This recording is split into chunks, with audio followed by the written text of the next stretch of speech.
Noble's in the building. Hey, Noble, it's almost time for you to come up here and lay out that non-capitalistic plan. We need that balance, my brother. So we're gonna need you up here. Now, Miss Christine, here's what they're gonna try to do when you try to load up the YouTube. They're gonna try to mute, so you're gonna have to fast forward past the music and then start the video. YouTube, Okay. you can't monetize on this. They're gonna be I do like, not own nah. the rights. I do not own the rights. Right, they're on the rise. Right.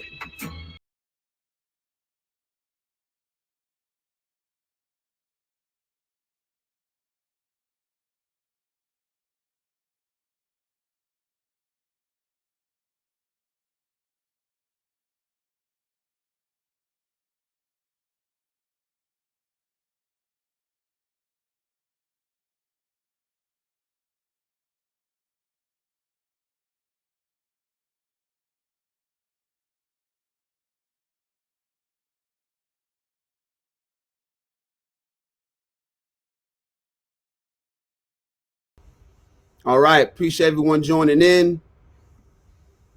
There we go. Appreciate everyone joining in.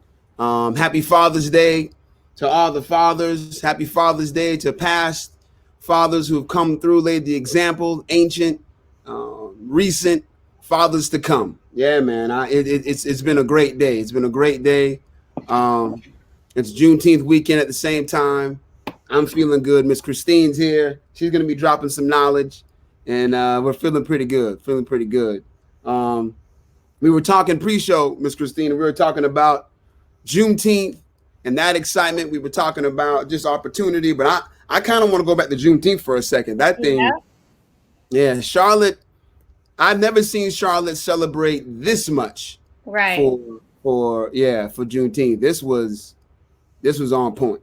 It was really something else. I didn't grow up off of Beatties Ford, but I did grow up off of Freedom, West Side of Charlotte. I now live in North Charlotte, but the spirit out there on Friday was just awesome. It was beautiful. It was lit. It was lit in more than one way, but it was still like an environment where I felt safe. I felt accepted. There was just so much love.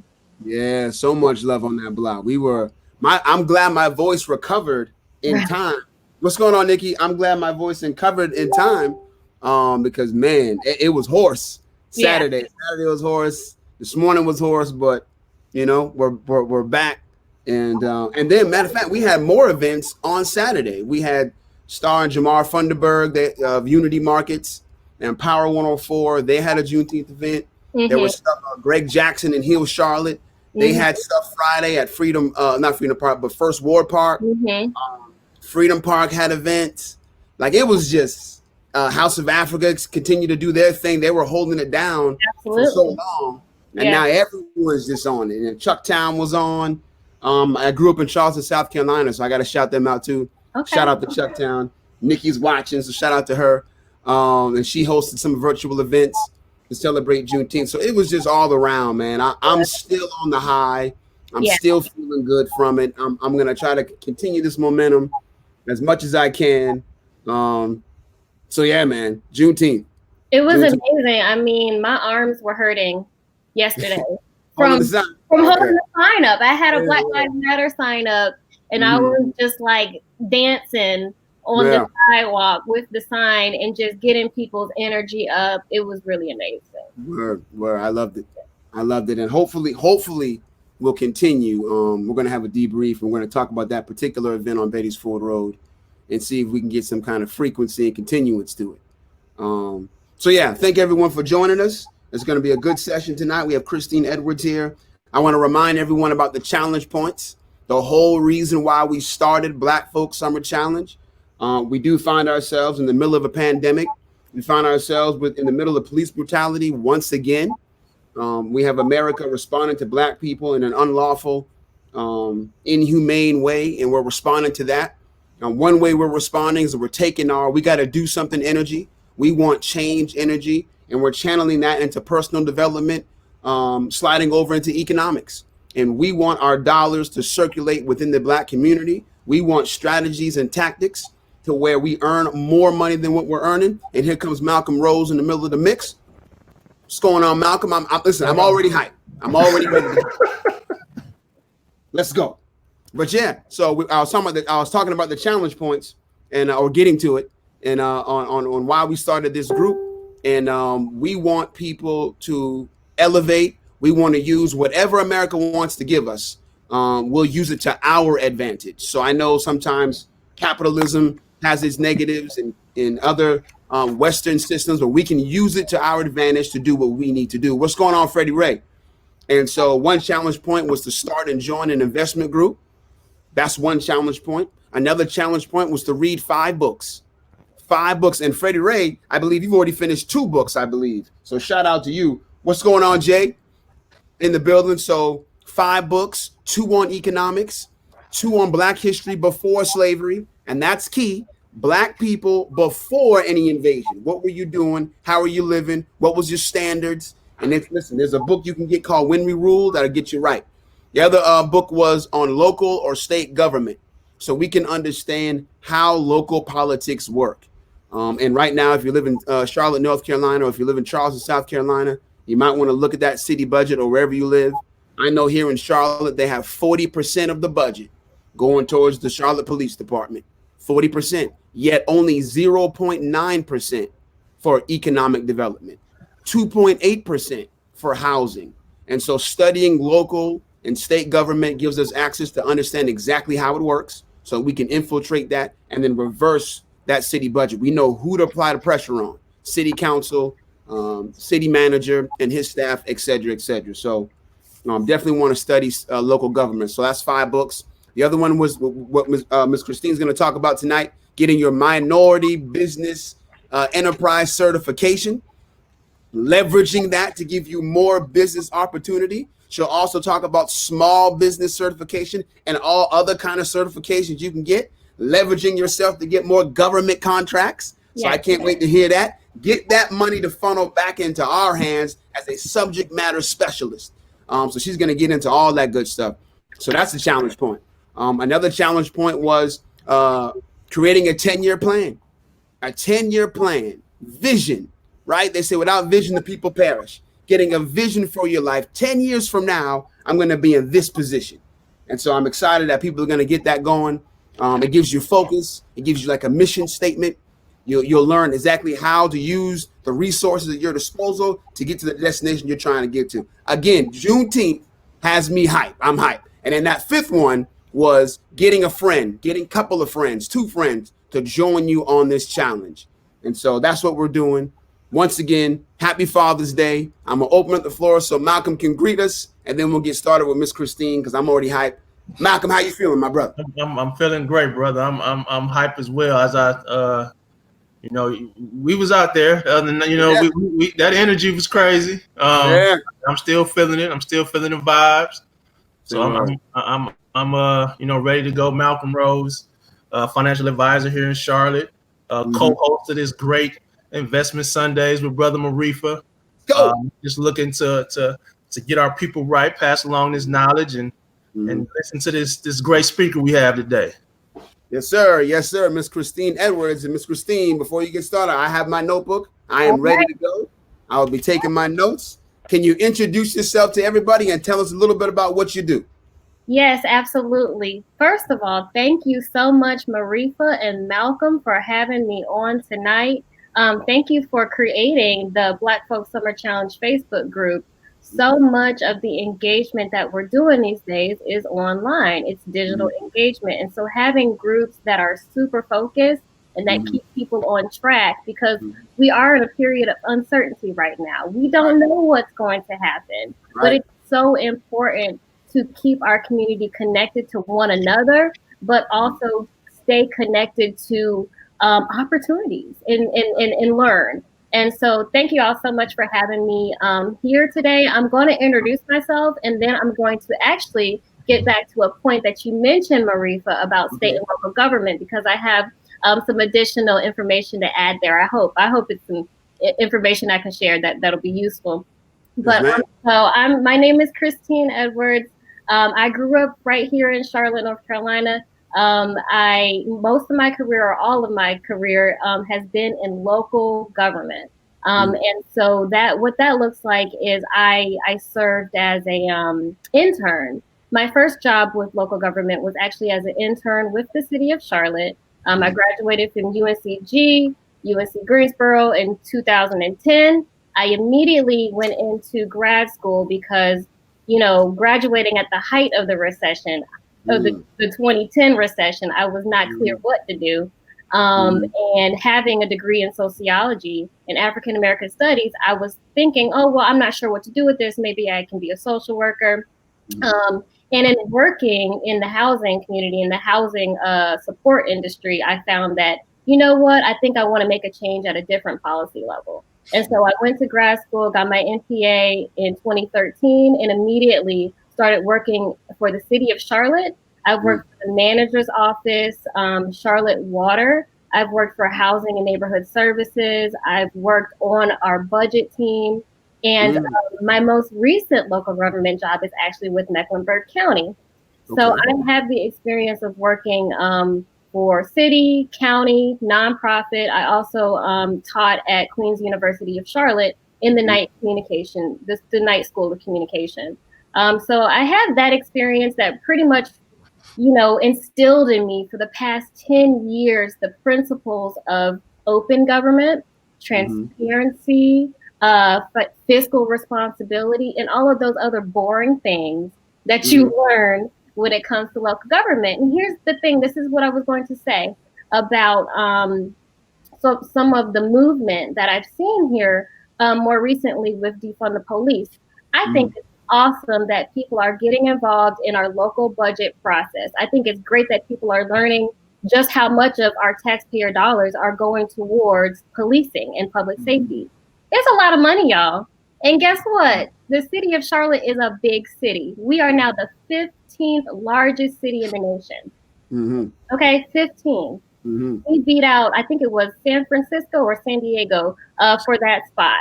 Do you guys remember seeing that? Yeah, I remember seeing it. Yeah. San Francisco just surpassed San Francisco. Yeah. There we go. It was San Francisco. So I only say that to say this.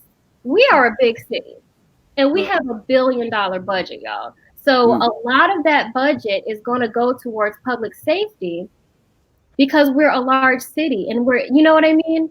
And so when you think about the money that makes up the police force, it's literally the police force. A lot of that is salaries and contract work.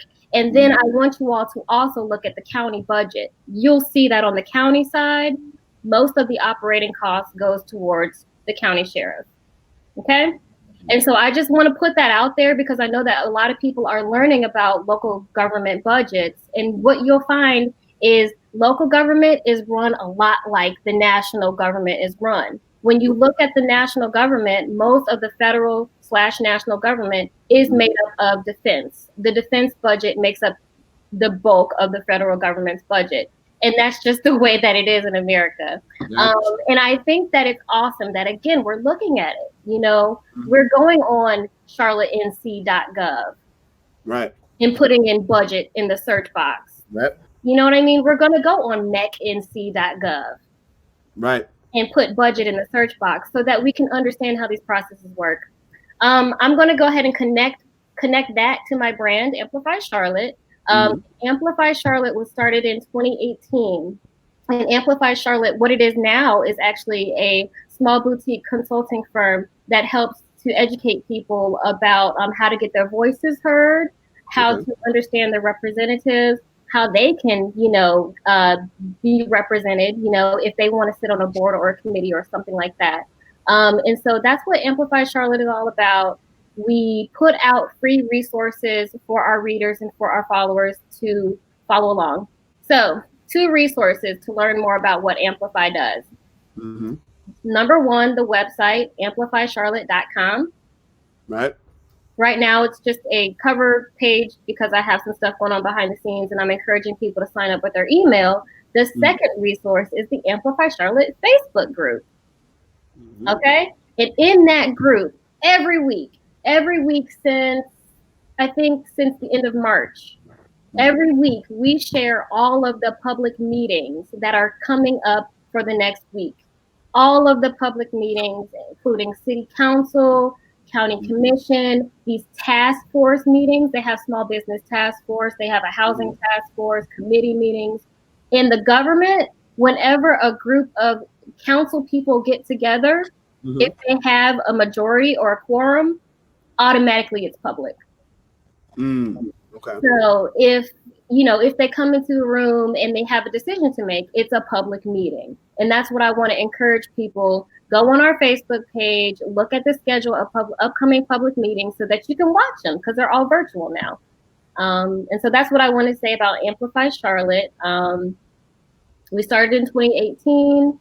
We actually started from a grant, and the project was to create a civic kit. And we were actually giving away our kits during the Juneteenth parade. And the kit, again, it's broken down by voice, representation, and change. We want people to express their voices. We want people to understand who their representatives are. And we want people to be able to make a positive change in the community. I like it. And I've already gone to Amplify Charlotte myself, and I've liked the page. Awesome. Thank you. And I definitely want to get access to that kit. Yeah, definitely. Right now, we're offering the kit online. This is a physical version of it. It looks like a little box. There we go. Box. This is the physical version of it, but we also have our digital civic kit online, and it's absolutely free. After the broadcast, I'll make that available to everyone. Or is there a link here where I can put that? I can put that in our private chat. I can copy and paste. And I can put it onto the what do you call that bottom row there, Malcolm? The ticker. Yeah. I'm gonna put that link in the chat right now.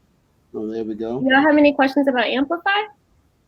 Amplify. So basically, you are like a plug. You're getting people education, and then you're like a plug to get people involved, get their voices heard, amplify their voices. Hence the name Amplify. I definitely see where League of Intelligence and Amplify can have some collaboration. Definitely. That, and I'm copying and pasting right now. Boom. And what I'll do is I'll just go ahead and put it on the broadcast is what I'll do. Awesome. Instead of the ticker. This I make a little more sense for that.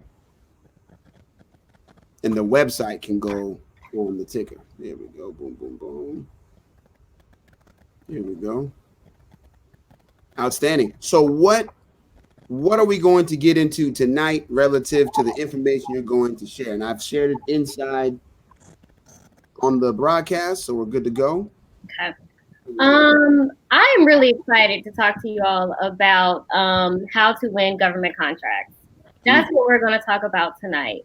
How to win government contracts. So we got the Amplify out the way because I wanted you guys to understand where I'm coming from, so you'll know that I actually have experience in winning contracts. It makes up the bulk of my company's revenue. Okay, and that is why I want to share this information with y'all today. So, how to win government contracts? Winning government contracts and really success in your business, period, is all about two things. It's about relationships and results. Okay. The first thing you want to do is make sure that your business or your company or your idea, it might not even be a business entity yet. You want to make sure that your business has obtained results. Okay. At least once before, your business or company should have displayed work for a client or customer that they are happy with, right? And that they say, okay, I really appreciate the work that you've done for me. This is, thank you. I'm going to pay you for this work. Boom, boom, boom. That's a result. Now, that's a relationship. You want to keep those professional relationships that you have with your client or customer in mind when you're seeking out government contracts. So you've got relationships with customers and you have results. You have proven that people will pay for your service. The next thing you want to do is you want to make sure that your business is one that is in demand by local and state government entities. That's right. People got to want you. Exactly. They got to want you. Just because you have a lot of relationships and results with your, let's say you have a company that does, I'm trying to think of a company that wouldn't be necessarily a good fit for the government. Let's say that, you have an example? My example was going to be inappropriate. No. I don't know how extreme you wanted to go with it. Okay. Well, actually, I'm kind of curious. No. Okay. We're not doing that. Let's say, for example, you have, and I don't want to pick on like the beauty industry because the beauty industry is so strong right now and so very needed. But let's say, for example, you have a beauty or a skincare brand.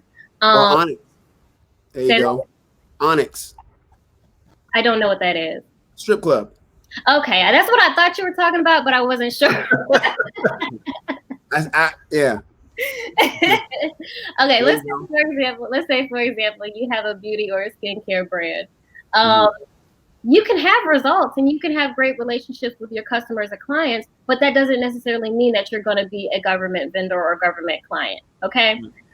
You want to make sure that your business is in demand by state and local government, not just acceptable, but in demand.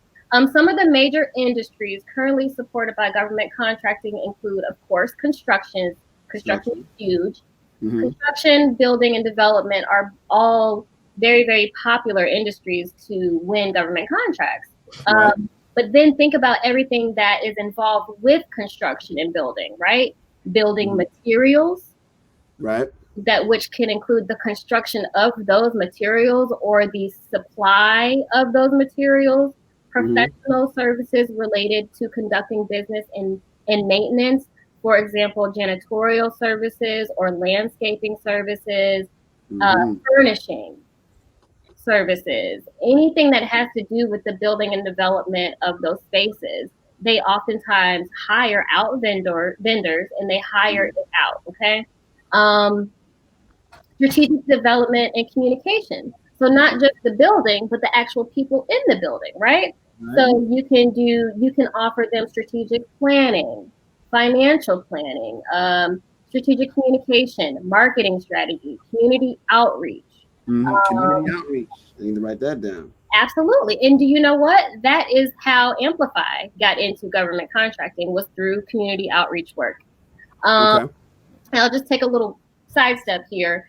So the reason that Amplify got into government contracting work was because we were the only minority-owned firm that was certified and that put community engagement first as their key service. A lot of companies in Charlotte, they do marketing first. Marketing, design, public relations is all needed. All of it is very much needed. However, I found a niche in community engagement. And I say, look, that's what we do. We do community engagement. And so I had an outside firm. It was a firm from Boston, actually. And they found my website. They probably Googled Charlotte NC community engagement firm. Boom. And so I actually came onto the project as a subcontractor.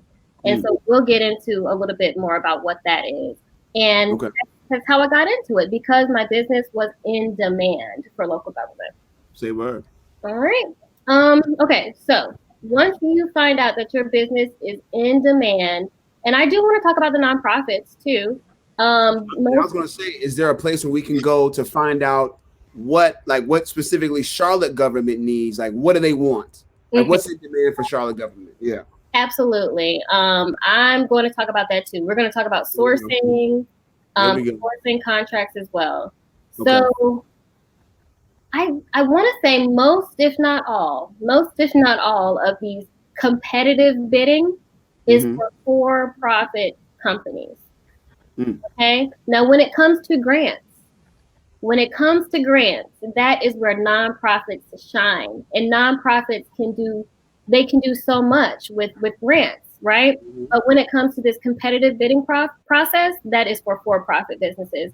When you think about nonprofits, where they can really excel is public health and public education.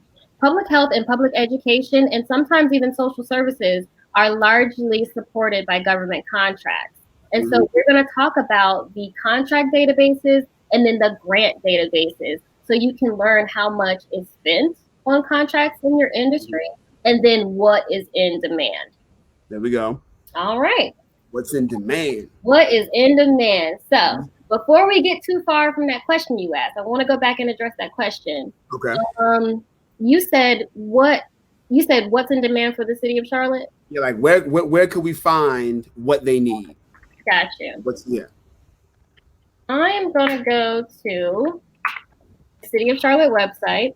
Watch out. You want to share your screen or no? Actually, yeah, that's a good idea. Okay.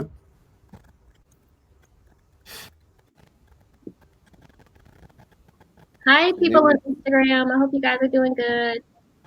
Then we can see exactly where she's going, Malcolm. Yeah. All right, there we go.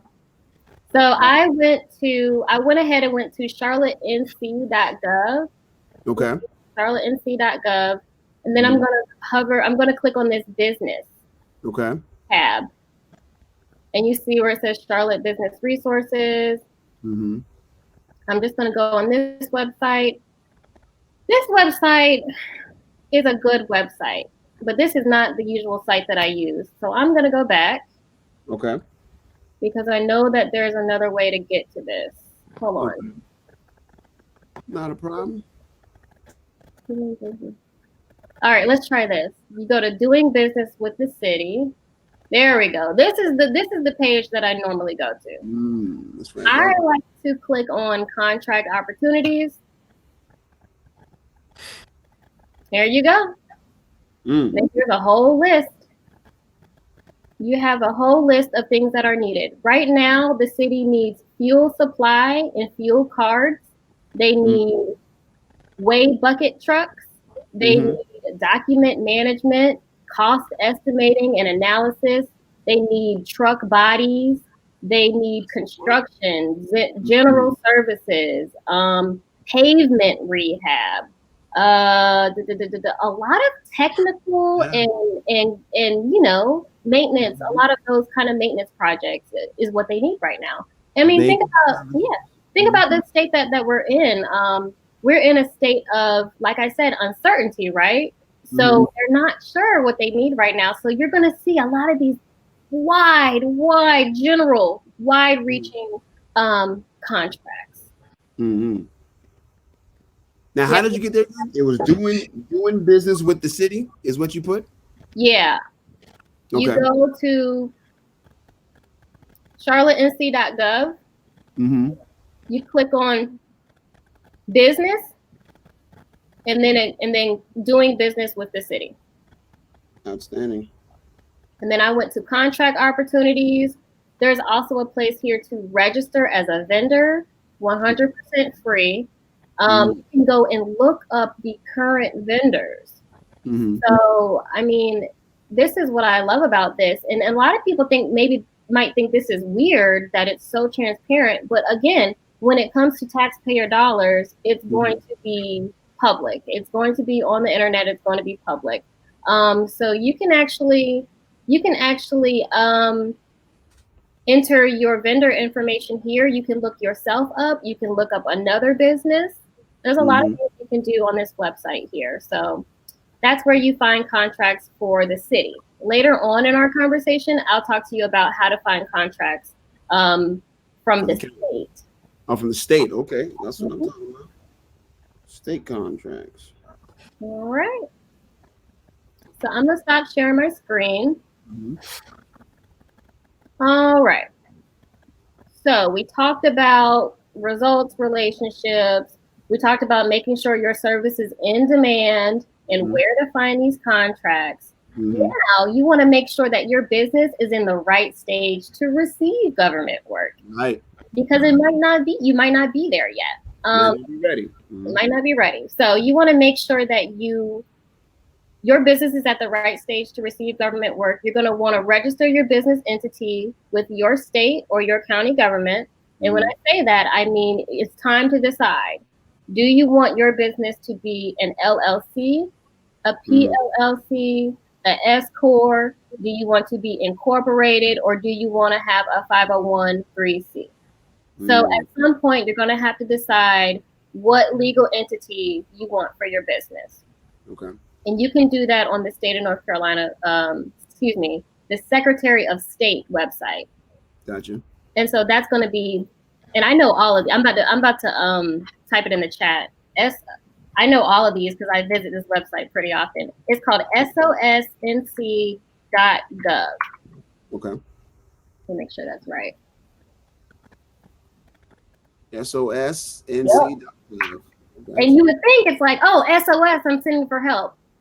No, it's the Secretary of State. Right. Secretary of State. There you go. You're going to go to sosnc.gov. And this is where you can create your business filing. All right. Perfect. Okay. So once you've done that, hold on.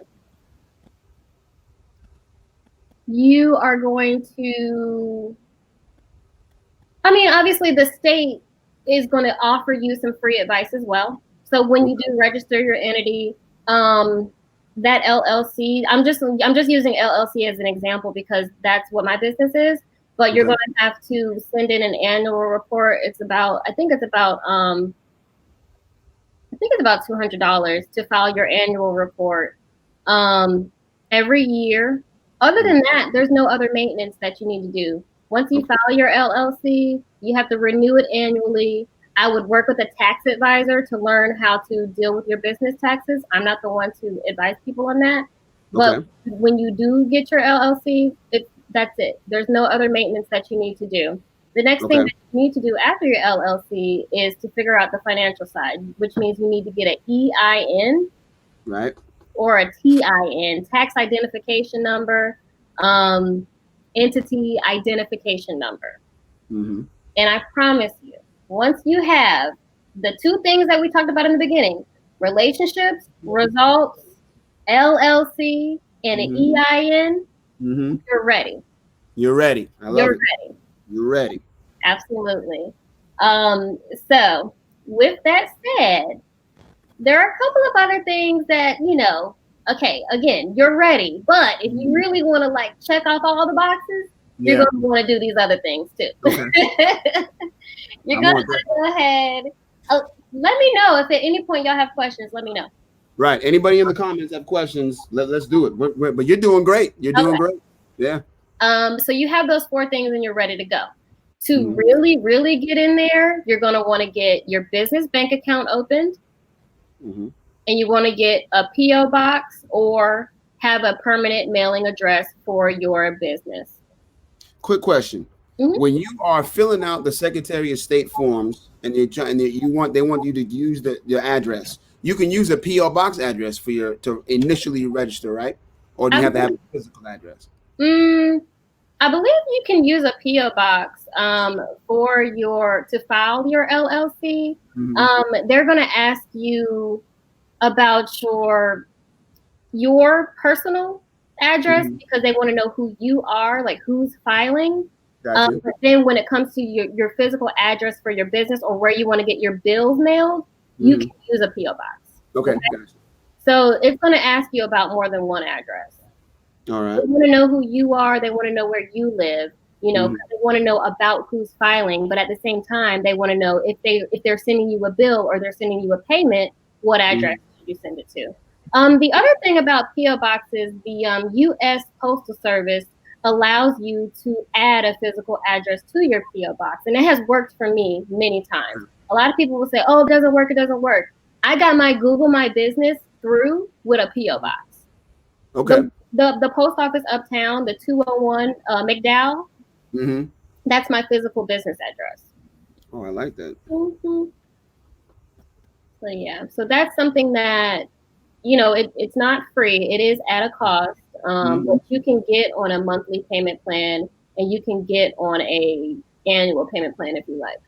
Okay, and that's through the post office. That's through the post office. You can do post office, UPS. I think Amazon might have a P.O. box, and there are other P.O. box services that you can use. But the U.S. Post Office is pretty reasonably priced. Gotcha. Okay. All right. So you got all your basic stuff set up. You have, relationships, results, bank account, LLC. There you go. And you got business account. Yep. Business account. So you're ready to go. Okay. All right. So where do you find the government contracts? So I went to the city's website. Now I'm getting ready to share my screen again and show you guys how do you get to it? How do you get access to state level contracts? And really, state level.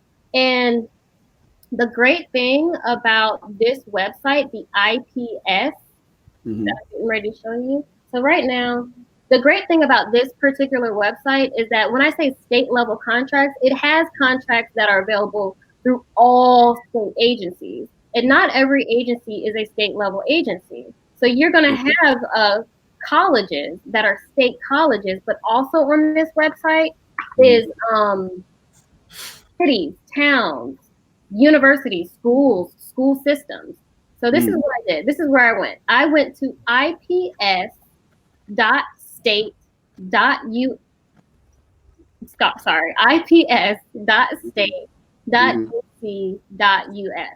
Okay. And we'll put that in the if you can type that in there. Yeah, type that in, and I'll put it into the comments. Local contracts and now state contracts. That's right. So on this page, what you're going to see is the interactive purchasing system. This is my favorite place to look for bids. And you can also sign up to receive notifications from this system. So you can get those bids delivered right to your email. Okay. Yep. Look. There you go. So let's search by department. Okay. And so when you search by department, it's got the state construction office, you've got the education lottery, and then it has all the entities, all the different buyers, all the state level buyers. They're all there in alphabetical order. Okay. So does this one look familiar? Yep, Central Piedmont. All right. Central Piedmont Community College receives money from the state of North Carolina, and it looks like they have 2 available contract opportunities. Okay. What you'll see is the first contract opportunity is called Information Technology Service Management Solution, and it was issued on May 5th. Right. The bid open date is this upcoming Thursday, June 25th at 2 p.m. And it looks like they have an e-bid. An e-bid means that you can send in your bid electronically. Okay. All right. And then all of these files that you see after the bid is listed, those are called addendums. And anytime you see an addendum, you want to open that and read that too. And the reason you want to read all of the addendums is because there's a question and answer period that anybody who wants to bid on this project, if you have any questions about it, you can ask them questions, and then they are required to put those questions in the addendum. And, it's a great way to learn what is the budget for this project, what are the expectations, etc. The second project that they have from CPCC, this one is recent. Media planning and placement. Now, this actually looks like it's up my alley because I have experience in communication, right? Okay. So I'm going to click on it and see all what it includes. All right. State of North Carolina, Central Piedmont Community College, request for proposal, media planning and placement. Okay.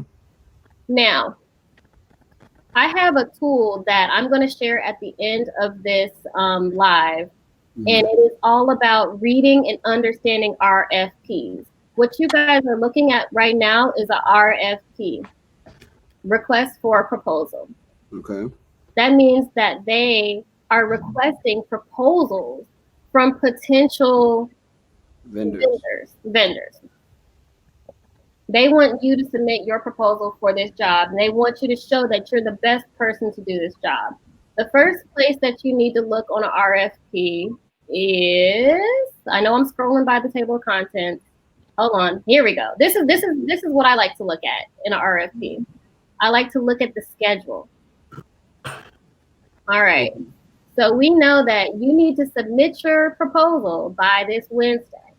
So, you know, we might be a little late here, but we know that you need to submit your proposal by Wednesday. So that's a really important thing to pay attention to.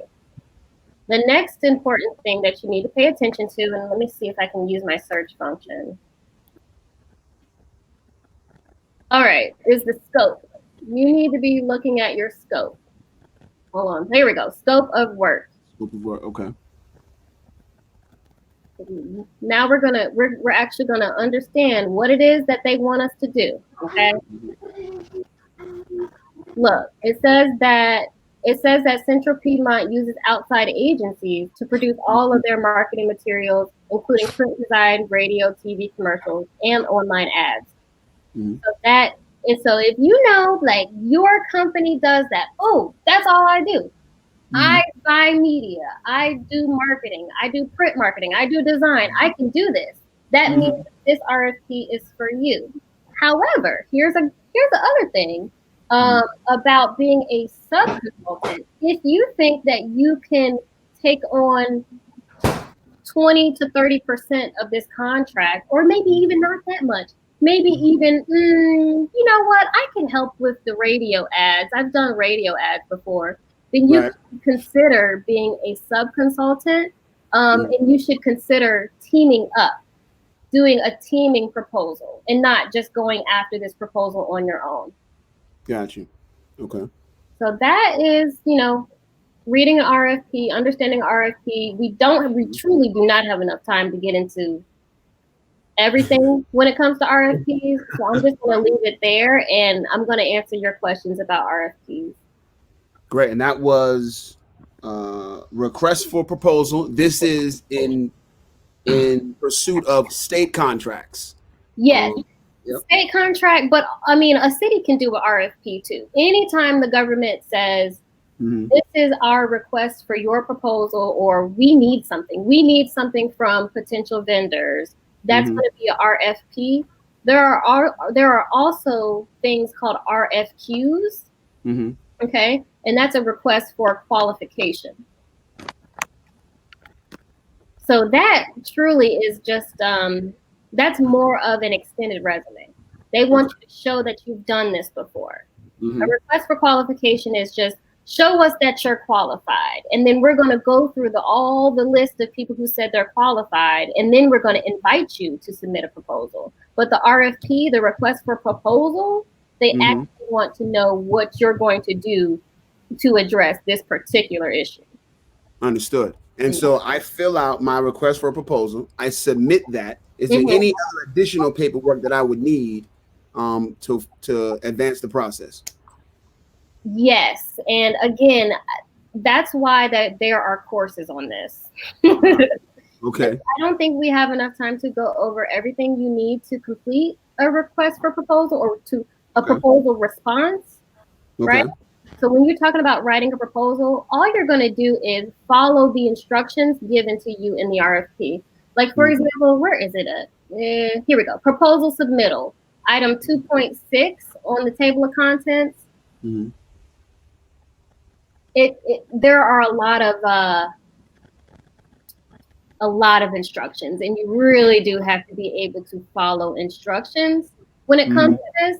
And that's why I advise people, when they're just getting into government contracts, you really should be more of a sub-consultant, and you really should be teaming up with people who know what they're doing. Okay? Because RFPs and government contracts are lasting contracts, and they are legal. These are legal documents. So I really want you guys to get involved with people who know what they're doing. Okay? But at the same time, you've got to follow the instructions right here. It says they want a cover page. They want all of the execution pages to be signed. They want an attachment that says pricing. And look, pre-corona, pre-COVID, you used to have to, and I don't know, some of them still might require you to submit your documents via mail or via in person, okay? And so sometimes they wanted your additional attachments to be on like a CD drive or a flash drive or something like that. Basically, just follow the directions. Follow the directions. You gotta follow it to the T, because if it's not, they might throw it out. Throw it out, right. Now, is this process pretty much the same for South Carolina? Yes. Most governments are pretty, make it bigger. Most governments are pretty, the processes for RFPs are very, very similar. State, local, and federal level government, they're very, very similar. And that's why the state of North Carolina has the IPS. Sorry, y'all. That's why the state of North Carolina. That's why the state of North Carolina has the IPS, the Interactive Purchasing System, because. Matter of fact, let me see if this covers any of South Carolina. I don't think it does, but everything that you run into the state of North Carolina is going to have the same system. We're a similar system. All right. So that is the Interactive Purchasing System. You can search by category, by department. So if we wanted to, if there was like, for instance, I'll go personal and I'll say I'm going to launch League of Intelligence Institute to provide educational services for the youth. I would then look under education for category, and I'm wondering what would come up. Okay, we can use the keyword education. All right, we have RFP Migrant Education Comprehensive Needs Assessment and Service Development Plan. Well, that's different. So, I mean, it sounds like it is from the state of North Carolina, the Department of Public Instruction. It looks like, again, what are we going to do? We're going to look at scope of work, so that we can understand what they're asking. On page 16. Hold on, let me make sure. Here we go. Scope of work. Nope, that does not look like what oh, here we go. Scope of work. This is what we need. They need a needs assessment and a decision-making process. I'm not entirely sure what that means. But they are looking to develop a migrant-specific plan that will assist migratory children to make progress towards achievement in the state's long-term goals. So basically, it looks like they're targeting immigrant children or children who are migrants to the state of North Carolina, and they would like somebody to develop a plan to get them on track to meeting goals and measurements of the education system, what have you, right? And so you have a lot of questions, I imagine. You're like, what in the world what does that even mean? So what you're going to do is you're going to go back to the top and boom, here's your person, Mike Beaver. There we go. You call Mike and you say, hey, this RFP looks like it's right up my alley. Can you tell me more about this? And Mike Beaver is a procurement specialist.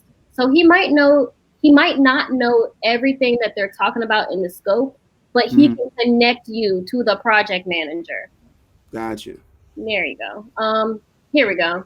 Mike Beaver, it tells you everything, that you need to know about this proposal. And it says that the proposal is going to be opened on June 30th. Understood. So that's the thing about sometimes, contracts are not always going to give you exactly what you're looking for. But that's why it's important to utilize them throughout your business process and just see how much they can add to your bottom line. I'm not saying that it should be the 100% all you do in your business, because the cycle, it takes a long time, it's complicated, but I promise you the return on investment is there. Okay. All right, I'm gonna stop sharing. So what have we gone over? We went over a lot. That thing's done. But yeah, are there any questions so far? So far, I'm feeling pretty good. How you feel, Malcolm? I'm feeling good. I got a page full of notes over here. I'm feeling good. Awesome. Are there any questions from Facebook? So far, I'm not seeing any questions. Let's see. Nope. The only concern, my people, PJ was just wondering about South Carolina versus North Carolina, and it sounded like it's pretty much a template. So it's just a matter of getting into the state websites and the local city websites. It'll pretty much be the same thing because it's taxpayer money. So these things have to be public, and just a matter of clicking the right website, the right. I think so. I mean, I have not spent a lot of time on working with South Carolina, but okay, here we go. I found the South Carolina website. Yeah, the state of South Carolina. I'm going to share my screen one more time. Okay. It looks like it's just sc.gov. And then I just went to doing business in SC. And it looks like you can file your business filing right here with the Secretary of State office. And then it looks like you can look at their procurement services for the state of North Carolina. So it's very, very similar. Right. So usually simpler form. I like it. So businesses that are registered in South Carolina can also apply for North Carolina contracts? Well, it depends on what you mean by North Carolina contracts. So okay, so to apply for North Carolina contracts, you can absolutely do that. You don't have to be in the state of North Carolina. I think that they like for you to have a North Carolina presence. Okay. And what that means is you can get a DBA or you can get a local PO box. Okay. You can get an assumed business name, because we have people all the time that come from out of state and bid on local projects. So you don't have to be you don't have to be a North Carolina business in order to do it. No. That's how that proposal team came to me, back Boston. Yeah, right. They were in Boston. They were looking for local people to add to their team. So no. We're gonna pivot into the conversation of getting certified. Now getting certified, you do have to have your business headquartered in the state that you are operating in. Okay. So, what type of certification are we talking about? All right. So we'll jump right into that. Okay. Sharon. All right. So we talked about the contract process. All right. So this is the general information that you will need to have on hand at all times when you are seeking out and applying to government contracts. And all of the information that we went over, you're going to compile that in a request for information document. What I like to do is I have a Google Doc called Basic Business Info. Okay. And all my basic business info is the legal name of my business. I got my EIN on there just in case somebody asks for it. I have my PO box, little things that I couldn't remember. I couldn't remember off the top of my head, but like passwords, your website, right? Your web address, your DUNS number once you finally get that. Put it in a Google Doc and just call it Basic Business Information. All right, now that you've got all of your general information, including examples of previous projects that you've done, right? Examples of previous customers that you've made happy. You want to have those examples lined up. Right. Showing your relationships, your results. Yep, relationships and results. Now, before moving forward, you want to make sure you're not leaving any extra money on the table and leaving extra opportunities on the table. You want to see if you are eligible to get certified as an MWSBE business. Right. That's a lot of letters. MWSBE. That can be broken down into a couple of different ways. Minority, women, small business enterprise. Now, minority-owned businesses can get a designation. The two certifications that I like to highlight most for my clients are the HUB certification, HUB, and the SBE. Now, We're going to go back to MWSB in a second. Okay. So your hub is historically underutilized business, and that is a state level certification. Okay. Okay. Now your hub, when I say state level certification, I mean that it's saying that it is certifying that you are a minority owned business, that you hit one of the categories: African American, Hispanic, Latino, Asian American, or Indigenous, Native American. And that basically certifies that 51% or more of your business is owned and operated by a minority. Okay. Okay. So that's the minority part of it. And the hub will certify you to work for all of the state level agencies. Remember, on the IPS website. So once you get your hub certification, that opens you up for all of these different opportunities. They also add you to databases. They add you to minority vendor databases. They add you to free training opportunities. All of these different things the state offers you. Why? And people ask why. Why do you need a separate designation because you're Black? Why do you need a separate designation because you're a woman or you're a small business?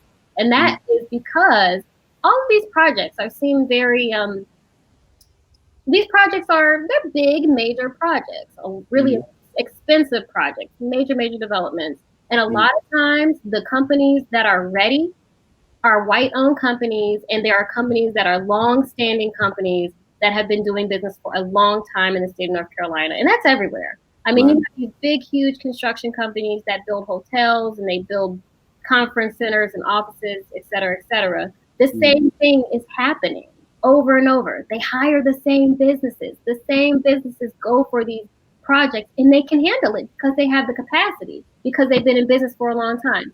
And so just like everything else in this country, there's a disparity. So Black people often get the short end of the stick when it comes to disparities in terms of government contracts. And so that's why they have a minority designation, because whether it's like the State Department of Transportation or the State Department of Health, they have to come up with minority goals. So they have to say, all right, we're going to spend $1 billion on highways this year. We got to make sure at least 8% goes to minority businesses, because that's only fair. Right. 8% is nothing. Right. Yeah. It's nothing, but that's where they're at. That's really where they're at. So sorry, I got off track. So anyway, they did it because it was the right thing to do. They're trying to level the playing field. And so the hub certification. Now, this is what you need for your hub. You go on the Secretary of State website, you Google hub. I promise you it will come up. This is the application that it covers everything in the state. This is most concerned about certifying authentic minority businesses. And do you know why they wanted to do that? Why is that? Because affirmative action is, as Black people, we know that affirmative action helps who the most? Us. You would think so, but affirmative action as a whole actually helps white women more so than anything. Anytime they come up with something that's going to level the playing field, a lot of times, not every time, but a lot of times those benefits are often scooped up by white women. Yeah, diversity looks different when the word diversity is used. It's coming from a white male perspective, and they include white women, and so it makes sense. Absolutely. So something similar was happening in the government contract space. What they found was that in order to get these small business benefits, like with the SBA, the Small Business Administration, these small business owners, what they were doing, these white men were putting their business in their wife's name. Yep. And there you go. There's your small business. There's your woman-owned business. And so the hub is concerned about authentic minority-owned businesses. It's a very straightforward application, but it does require you to get an ethnicity affidavit. That means you got to go get it notarized. You have to show them your driver's license, or your passport photo or something that has your ethnicity on it. And then you gotta get that notarized and you send it into the state. I'm fine with that. Right. Fine with that. Yeah, I mean, it's a lot of paperwork, but once you understand what they're looking for, it's really not that hard. So the hub application must be renewed every 4 years. Normally you would complete this application and send it in the mail, send all of your supplemental documents in the mail. But due to COVID-19 restrictions, I found out because I called them, their mail service was stopped. So they had their offices in Raleigh, and I sent in an application for one of my clients, and the lady said, "Oh, we haven't been checking our mail. We can't go out to our mail service. Just send it to us via email." So that's what you should do when you get to fill out your hub application, scan it in, all of your supplemental documents. You're gonna scan those in as well. Okay. All right. And so once you get your hub, that means you are certified as a minority-owned business, and you are eligible for all of the goals for all of the state-level agencies. Okay. And do they have special hub contracts, or like what if I get the hub certification, right? How do I leverage that to get government contracts? Well, you would really leverage it, again, just by being on those lists, because you get on a vendor list as a hub vendor. Oops. Well, we've been talking for a minute. My IG live stopped. You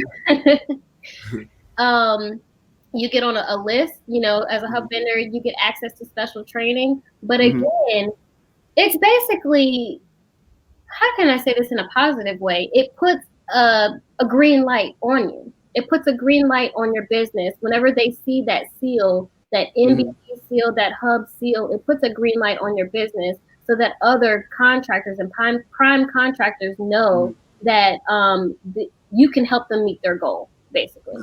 And there's not separate contracts just for hub vendors, but they will send it to you in advance. They'll send it to you and say, "Hey, this project is getting ready to become available. We want you to know about this. Get ready." There you go. Get ready. Get ready. So that's the hub. Some of the supplemental documents required in the hub include letter of your business location.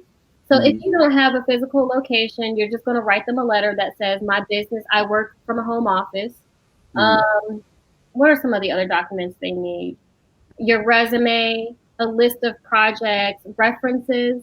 You're going to go back all the way back to the beginning when we talked about relationships. You got to make sure you have those relationships before you go after these contracts, because the government wants to make sure that you are actually a real business that gets results. Right. They want to know.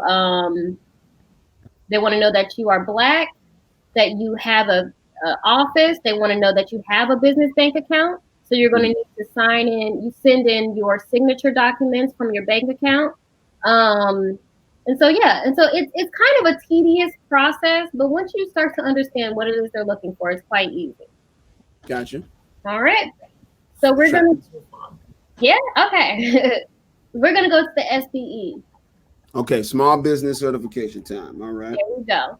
So the hub is a certification, but the SBE is also a certification, but it's at the city level. City level. So the hub means you are certified the state has certified you as a minority-owned business. Okay. Now the SBE is saying that the city of Charlotte, that is the certifying agency. Okay. The great thing about the SBE in the city of Charlotte is that it covers 9 counties. We all know folks that live outside of Charlotte, claim Charlotte, and do business in Charlotte and work in Charlotte, right? And so that's why they created that 9-county region. That's an all-encompassing region, including a couple of counties in South Carolina. Word. I bet you York's included in that. Absolutely, York County. I believe York County is included in that. So when you get your SBE, at that point, you can then I'm trying to describe it the best way. When you get your SBE, that means that the city has identified you as minority-owned firm. Gotcha. So not just the state, but also the city and its 9-county region. All right. So the SBE application is a little bit more intense than the hub. Yeah, the hub is easy. Okay. I tell people all the time the hub is easy. The SBE is not as easy. Okay. And that's because the SBE is actually a 2-part application. It's a 2-part application where they want to know, SBE means small business enterprise. So they want to know that you are a small business. They want to know that you're not making more than $750K annually. Okay. Because that is a small business designation. Once you figure out, like, what do they really want to know here, then the paperwork gets a little bit more clear. So, again, the SBE is a little bit more complicated, and the reason behind that is because they want you to fill out a personal net worth statement that shows that you are not worth more than $750,000 in cash or equivalent. Okay. They want to know what property you own. That includes like all assets included in the business as well. Okay. That's correct. So if you own multiple homes or if you own multiple commercial properties, they want to know, is that a part of your personal net worth or is that a part of your business net worth, right? They want to know what assets that you have coming in to your business and into your household so that they can make sure that they're giving these opportunities to legit small businesses. All right. And then you got to get that notarized too. All right. So this application is more concerned about certifying the businesses that earn under a specific amount, and they want to verify your financial history. So that's why I say that this one is a little bit more complicated because, again, you have to do the personal net worth statement, and they also want you to send in 3 years of business taxes. Okay. There you go. Now, if you don't have your business taxes, like if you haven't been in business for more than a year, you probably haven't filed your business taxes yet, which is fine. What you're going to do instead is submit your personal taxes. Okay. Yep. You can submit your personal taxes. I usually just say cross off your social security number. They don't need to know that. And you can just scan it in and send it in and say, hey, I have not paid business taxes, but here are my personal taxes, so you can get a look at my net worth. 3 years worth. 3 years worth. Gotcha. All right. And then that is going to be renewed every 3 years. So the SBE, the first part is sitting in your SBE application with your all of that paperwork, including the personal net worth statement, including your taxes. Now, the second part of it is just another form that's called the market area certificate. And basically, that's just saying in this market area, which was the 9-county region I was talking about, that's the market area. And you're going to say, hey, I am a minority business that's qualified to work in this market area. After all of that is done, then your SBE will be rewarded to you. So that was less than less than 750,000. Everything. Personal net worth statement. 3 years business taxes. If you don't have those, personal taxes. You renew it every 3 years, and now you're saying you have to get a market area certification. Is that right? Yes.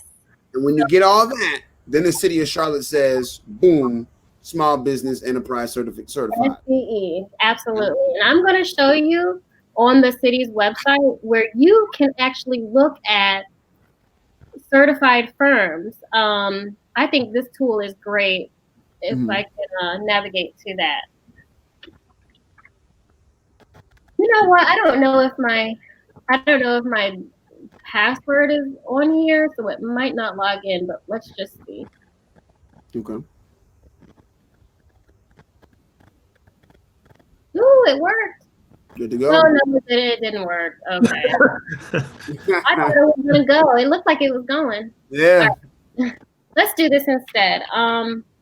They also have it on their page. Again, we're gonna go to charlottenc.gov. Right. We are going to navigate to business. Right. We're going to click on doing business with the city. Mm-hmm. Here we go. We're going to click on current vendors. Okay.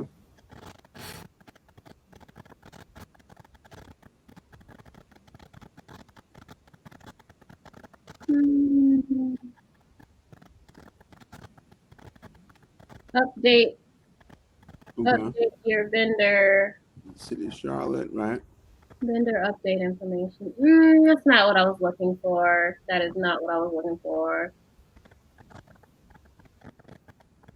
Regroup.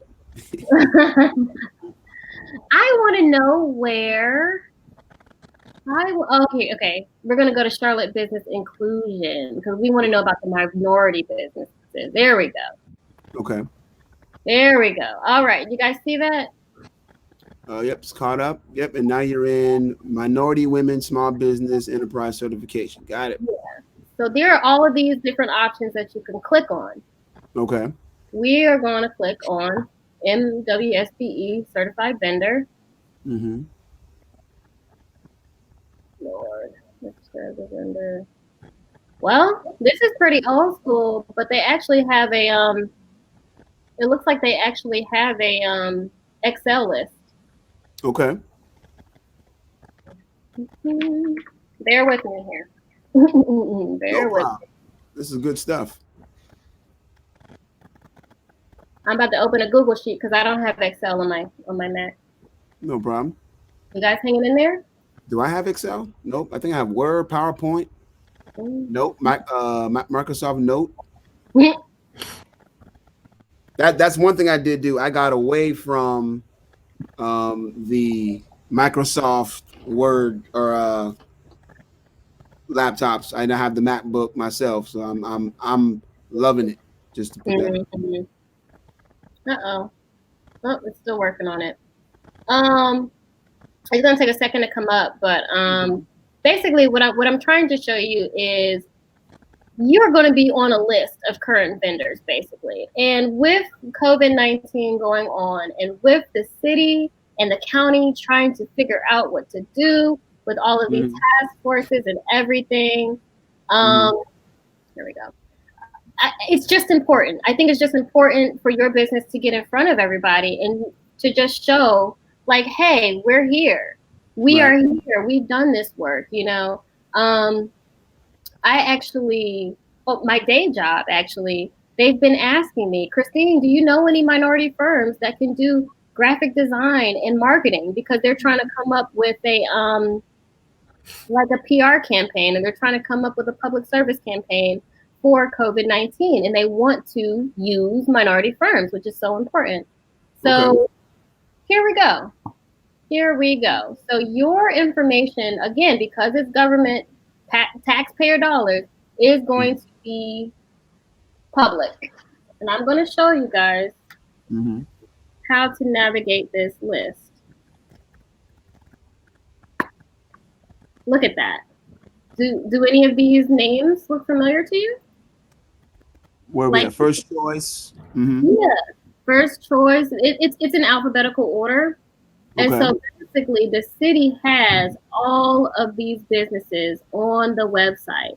And so that's why I think it's so funny when people are like, post your Black-owned business, post your Black-owned business. There's a whole list right here, y'all. There we go.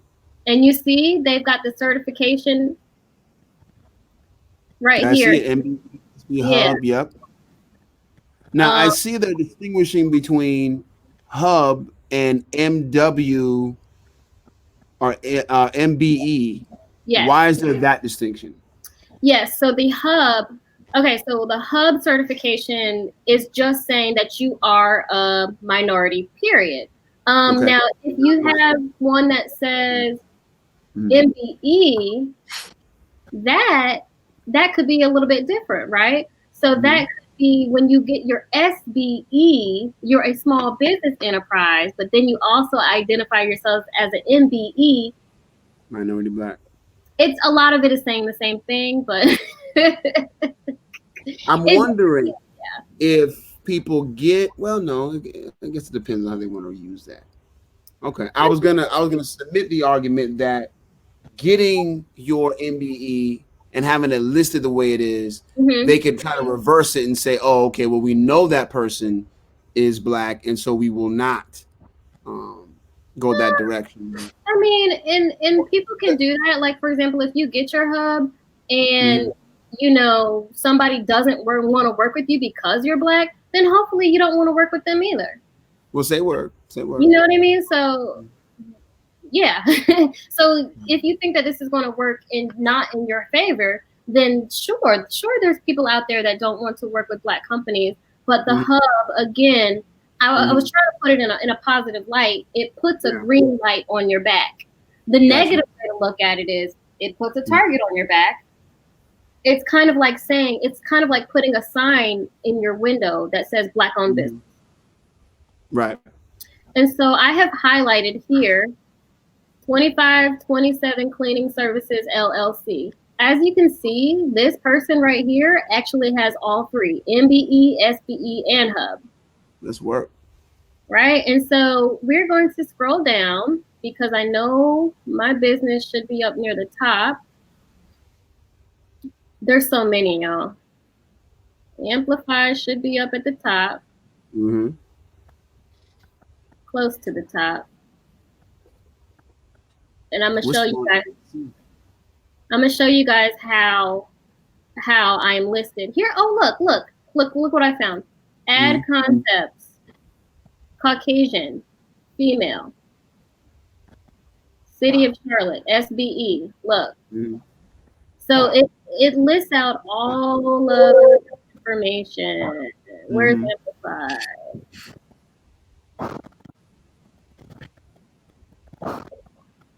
Gotta scroll down. I know. I thought I was at the top. Oh, here we go.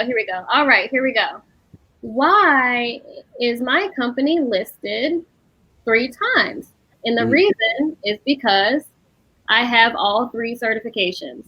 Gotcha. The Hub, the MBE, and the SBE. Remember when I said the SBE was a 2-part certification? Right. So I got my SBE, and then I got my MBE. Okay. And then I have my Hub. You see how I got my Hub in January? But I didn't get my SBE and MBE until February. Gotcha. So I mean, you know, it's a whole thing. I like it. All right, so that I wanted to show y'all that. So I hope that answers your question about like how it can be beneficial. Basically, it puts a green light on your business, and it's like putting a sign in your window that says, "We are Black owned. Come work with us." So yeah, so that's about getting certified. The way that you're going to seek out these contracts, again, you're going to go on the city website, look at current contract opportunities. Then you can always go on the IPS, the Interactive Purchasing System for the state. Right. Sign up for notifications. You want to find bids that your company can complete alone or on a team. You want to find bids that align with your company's strategic timing and your branding and your bandwidth. Gotcha. Does that make sense? So branding, which basically I'm not going to go after that education contract because that's not what I do. Right. It's not on brand for Amplify. Even though maybe I could. I'm like, oh, you know, I have some people that work in education. Don't overextend yourself to get a contract that is not for you. Right. Not in your wheelhouse. Not in your wheelhouse. Right. And you want to make sure you have capacity to complete the project because again, those relationships are important. So if you win a project and you don't have capacity to complete it, then that's a relationship that, you know, that's not going to end good. Right. Right. How many organizations have you helped received one of those 3 certifications? Oh my gosh, I should be keeping track, but it depends on what way that you mean. In terms of my clients, I have a done for you service where I do all of the certifications for you. I can count the number of people that I have assisted on one hand with that. It is a high ticket service because it is a little bit more complicated. But when it comes to things like this, you know, just our one-on-one talking and information that I can give out for free, I'm just going to toot my own horn and say 100 plus. And the reason is because I hosted a series of webinar workshops similar to this one earlier this year. And I engage with those people on a pretty regular basis. So I don't know exactly if they got their certifications, but I know that we've touched them in some way. Okay, great. And I have a question from Miss Gray, and I'll put her up here. If you can see that. How does pricing work with the bids? Are there benchmarks based on the SOW? Great question. Who did you say that was from? Paulisha. Paulisha, great question. Thank you for asking that. So when it comes to the bids, sometimes there will be a price or a budget in the bid. And when I say bid, I'm going to use bid and RFP and contract interchangeably. Sometimes the price is already in there. You go, you open up the RFP, and you scroll down to budget. And sometimes it lists it right there. But a lot of times it's not listed in there.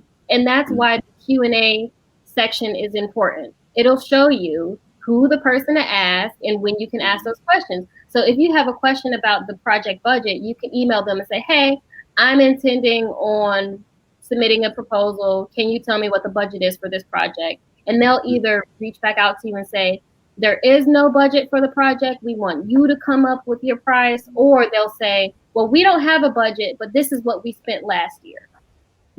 Okay. Because government budgets are annual. And a lot of the stuff that they're hiring for, they've done it before.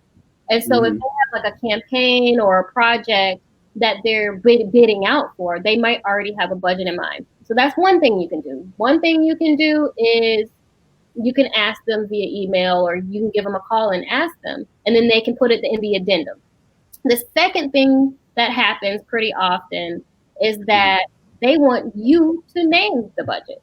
They want you to name your price. There you go. Name your price. And because it is competitive, you want to make sure that the price that you're naming is competitive and it's not like way out of the ballpark. You want to make sure that the price that you're naming in your proposal response is on par with what they expect. And I wish I had an example of a budget that I could show you where it actually lists the budget. Let me see. Because we had this one open with the public education. Let me see. Yeah, they don't have a budget. They don't have a budget in here at all. Right. So this is where you have to come up with your own personal budget, and you don't want to underbid yourself. You do not. Yeah. Okay, here we go. Pricing. All right, I'm going to share my screen to respond to that question. I actually found a section in the RFP. All right, here we go. Here we go. They will give you a format. They will give you a format, and they want you to give like exactly what you think your cost is per day to create the materials, right? You need to develop the materials. You need to summarize the meeting, facilitate a meeting. How much do you charge for that work?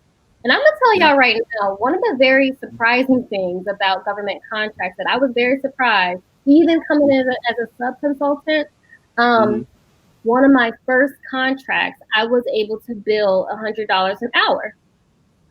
The work that I did, $100 an hour, I billed them.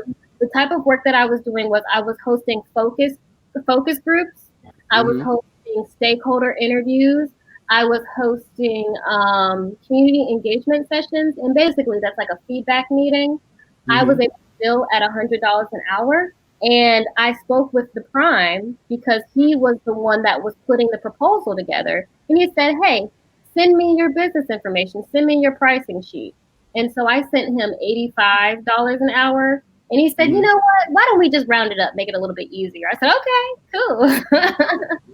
And so now that's my hourly rate at this point, because it's just easier to track that way.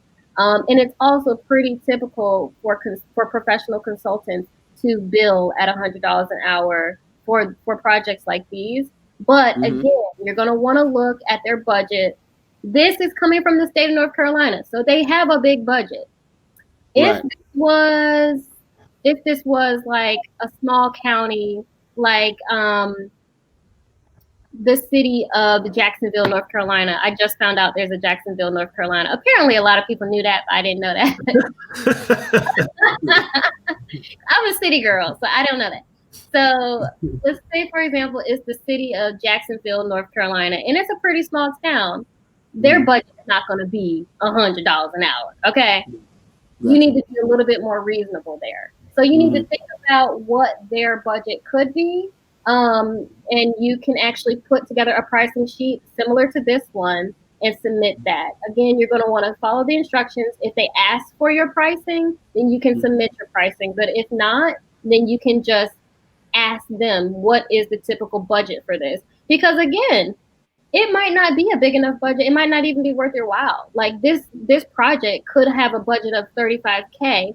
And that sounds like a big number. But then when you think about the amount of work that you have to do, you're like, I don't know. Is this really worth my while? So I appreciate the question. I hope that answers the question. Right. We have another question for you. I'm going to pop it up on the screen. This is from Jerome. Jerome is asking, how and what ways could a filmmaker approach government for contracts for creative projects? That's a great question. I have a feeling I know who this Jerome is. Hi, Jerome. So how and what ways could a filmmaker?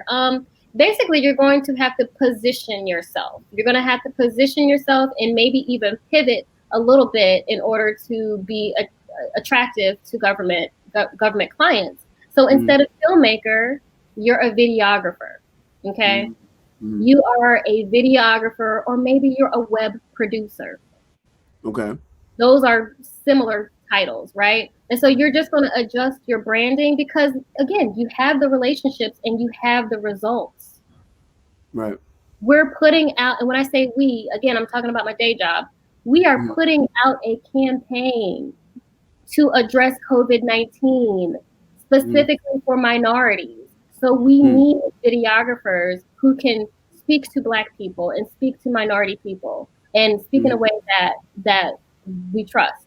And so what you're going to do is you're going to go on the IPS website. You're going to key in key search terms, including things like web, video, graphic design, creative. And you're just going to search for those opportunities. The other thing you can do is get to know people like me and people like the procurement specialists that are listed on these RFPs, and just say, hey, I'm a local video producer. Look at all the results that we've gotten from my corporate clients. Keep me in mind when you have a video project. So you're going to reach out to the department that's responsible for video, which is a communication department. And just say, hey, here's my resume, here's my website. Please keep me in mind for your upcoming projects. Right. I like that change of the titles too. Web developer, videographer.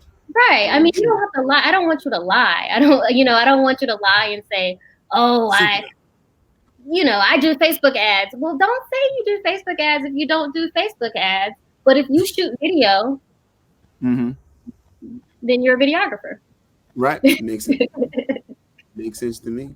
Absolutely. And we are, just to let everyone know, we are in the Q&A portion of the program. So feel free to post any kind of questions that you have for Ms. Christine, who's done an outstanding job in getting us on point so that we can get government contracts, get our businesses certified, put us in better position to access that, because that's what we need. Can I do like that? There we go. Q&A. All right. Q&A. Let's hear your question. Question time. And I know we already covered some pretty interesting things. Like I did not know about Hub. I only knew MWS. That's it. Didn't know about Hub. So that was a new one. I like that. Okay. Yeah, I advise everybody to get their Hub first. And I haven't even touched on federal. I'm still learning the federal process myself. But you know what I could share with y'all? I am going to share other local resources that are doing the same thing that I'm doing. Okay. Doing it at a bigger scale. So another great resource is, of course, the city and the county website. City and county website, number one. Right. Charlotte Business Resources. Charlotte Business Resources. Yeah. They have a podcast that they do as well. Mm-hmm. The Women's Business Center of Charlotte. It's not just for women. They have a lot of great resources. Natalie Williams is awesome, and she has courses and classes that she gets instructors to come in and teach on the subject. And contracts is one of those topics. Nice. That was Women's Business Center. Center, gotcha. Yeah, Women's Business Center. Okay. I'm gonna put this one in the chat. And you do have some more questions coming in. Okay, great. One from Jerome. Jerome wants to know, do you plan on running for office in the near future? That's so funny, Jerome. Jerome, the only reason he's asking that is because he ran for office and he's trying to call me out. I think I won't run for office until my hair is completely gray. And I have lived life, and there's nothing that y'all can find on me that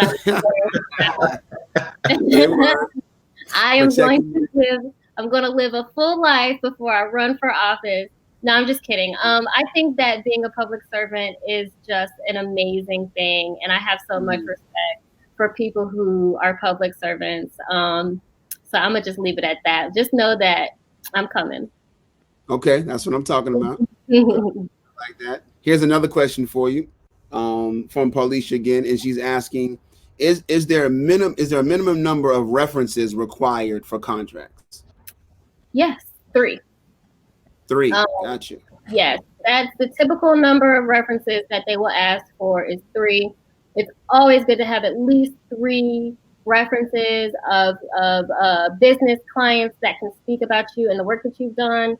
And these don't always have to be clients that you serviced while you were in business. It could be somebody that you helped while you were at your day job, right? Like before you started your business, but somebody that's going to vouch for you, essentially. I don't want to stretch the truth too much. So the work that you did for them should be related to the work that you're selling to the government. Say, for example, I can have a reference that, says, Christine's the best hair braider that you ever meet. That's great. But can she do my community outreach plans? Right. So you're going to want to make sure you have at least 3. One can be very relevant. One of them can be recent, and the other 2 can be like spread a couple of years apart, so they can show like you've been in business for a while. Over a course of like a 3-year span, you want to have your references. Right. You mentioned before that you would need a course to understand certain aspects of some of the things you talked about. Do you offer those courses, or is there a place we can go to get those courses? Yes, there is a place you can go to get those courses. So I'm going to just plug myself real quick. So Amplify Charlotte, we just opened our newest division. We have a business development division, and we're calling it Get Local Government Contracts. And I'm going to put the website in the chat. AmplifyCharlotte.com? No. It's actually GetLocalGovernmentContracts.com. Gotcha. Okay. Get Local Government Contracts. Okay. So this is a website that if you go to this website, GetLocalGovernmentContracts.com, and you go ahead and put in your email address, you will be automatically given a resource called 6 Key Elements to an RFP. And so you'll be added to our email list, and you'll be first notified when our site goes live. So that is my plug for getlocalgovernmentcontracts.com. We are going to be giving free resources on the website, free emails, how to get access to bids. We also have I don't know if y'all are on Twitter like that, but I have a nice Twitter page you can follow as well. Okay. We also started a Twitter page called RFP Daily. Okay. And this is going to blow your mind, because remember when I said I was getting those bids and RFPs delivered to my inbox? Right. Well, guess what? I figured out the internet gave me a robot. And the robot, every time I get an email, it sends a tweet. So every contract email that I get, it sends an automatic tweet with the actual bid number so that you can research and you can look. You can click right on it and you can look at that bid. So that's my whole plug. GetLocalGovernmentContracts.com, RFP Daily on Twitter. So now I'm going to give you some resources, other places that do courses. Okay. Women's Business Center does courses. Central Piedmont does courses. Central Piedmont. Those are the only 2 places that I know of in Charlotte that are doing full courses now. Is the Central Piedmont Community College and the Women's Business Center of Charlotte. Now, there's another resource at UNC Charlotte. I'm about to get y'all confused with all these letters. It's called SBTDC. SBTBC. D, I'm sorry. Oh, so which one? SBTDC? That's correct. And that is going to be your Small Business Technical Development Center. Okay. And they are in the university area at UNC Charlotte. Okay. Now, this is a great resource. The SBTDC is actually funded through the state, and I think the SBA actually, not entirely sure, but they exist in all these different counties. And you can go to the SBTDC for business counseling, business advice, and they also offer courses. So those are the 3 places that I know of that offer courses on certifications: Central Piedmont, the Women's Business Center, and then the SBTDC. Got you. And how long are these courses? About 6 weeks, 6 to 10 weeks. Okay. Maybe like 6 weeks. I should also give a plug to the AMP Up program. What was that? AMP Up, AMP, AMP Up, AMP Up. I should probably give them a plug too. This is actually a City of Charlotte program that I was actually going to enter into, but I got a couple of different things going on. But this is for more established businesses that are wanting to go after some of the bigger contracts, or really just they're wanting to go after contracts as primes. Okay. So my business, I don't think I'm there yet. I think that they have like a revenue minimum that they wanted you to meet. And they also want you to be at the stage where you have at least one other employee. Okay. One employee, maybe a revenue limit. Okay. Making a little bit of money. So I'm not at that stage yet. I'm still a solopreneur, and I also have like part-time staff that helps me out every now and then. But most of the contracts that I take them on as a sub. Got you. And how much are these courses at these different locations? Do you have that information? Are they free? Free. Wow. CPCC, Women's Business Center, and the SBTDC, because it's the government. And so these courses are free. I think AMP Up, I don't know if AMP Up has a tuition. They might have a tuition because they have some like stuff they need to pay for. There was one course at CPCC that they were charging for, but I'm gonna just leave it at that. This stuff is available for free. I'm gonna just leave it at that.